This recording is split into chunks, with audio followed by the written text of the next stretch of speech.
Salam sejahtera untuk semua. Jumpa lagi dalam program Hikmat Allah tentang komunikasi dalam keluarga. Kita lanjutkan episode yang ke-18. Tapi sebelumnya, silahkan like, share, dan subscribe untuk mendapat serial berikutnya. Terima kasih. Sampailah kita kepada topik yang menarik pula, bagaimana menyelesaikan konflik.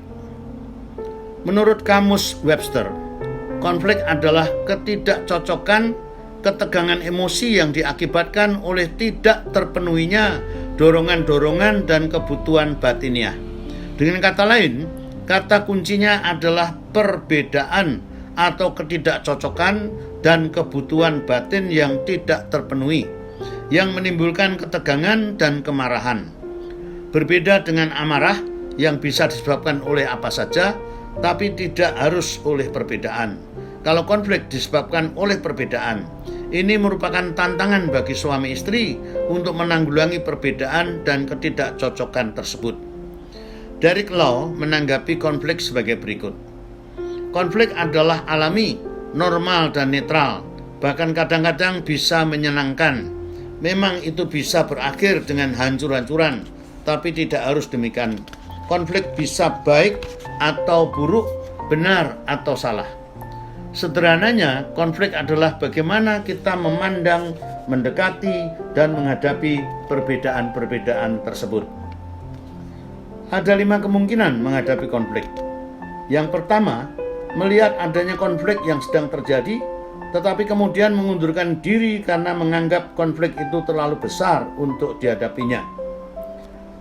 Sikap yang kedua, sebaliknya, menghadapi konflik itu terlalu kecil dan nanti akan selesai dengan sendirinya. Tetapi ini akan menjadi bom waktu yang sewaktu-waktu bisa meledak. Sikap yang ketiga, menemukan adanya konflik yang sedang terjadi, tapi hanya membicarakannya dengan mengomel dan melewatinya. Yang keempat, membuat berita-berita sampingan tentang konflik tersebut kepada orang-orang lain yang justru menimbulkan masalah yang baru dan makin memperluas. Dan yang berikut, sikap yang benar dan Kristiani adalah menghadapi konflik seperti apa adanya dan terus berusaha mendekatinya untuk mengenal inti masalahnya. Selanjutnya, bukan hanya mencari jalan keluar atau the way out, karena itu bisa berarti keluar menghindari masalah dan tidak bertanggung jawab, melainkan mencari terobosan, yaitu the way through untuk menyelesaikannya. Inilah yang benar, inilah yang Kristiani. Bagaimana cara menyelesaikan konflik? Efesus 4 ayat 32 tadi berkata, tapi hendaklah kamu ramah seorang terhadap yang lain, penuh kasih mesra dan saling mengampuni, sebagaimana Allah dalam Kristus telah mengampuni kamu.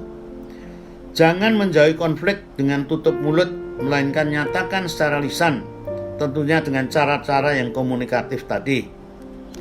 Seranglah inti masalahnya, bukan pribadi orangnya, dengan berkata, dasar bodoh, kamu begini begitu. Karena orangnya adalah kekasih kita. Seperti Tuhan memang membenci dosa, tapi Tuhan mengasihi orang berdosa. Roma 5 ayat 8 tadi mengatakan, akan tetapi Allah menunjukkan kasih-Nya kepada kita, oleh karena Kristus telah mati untuk kita, ketika kita masih berdosa. Yang berikut adalah jangan menghakimi mitra dengan berkata, kamu yang salah, kamu yang harus mengalah. Atau jangan dikuasai oleh emosi kasus-kasus ABCD yang sudah-sudah. Istilah emotional deposit disampaikan oleh Stephen Covey, di mana emosi-emosi yang negatif itu menumpuk akumulatif dan akhirnya meledak pada waktunya.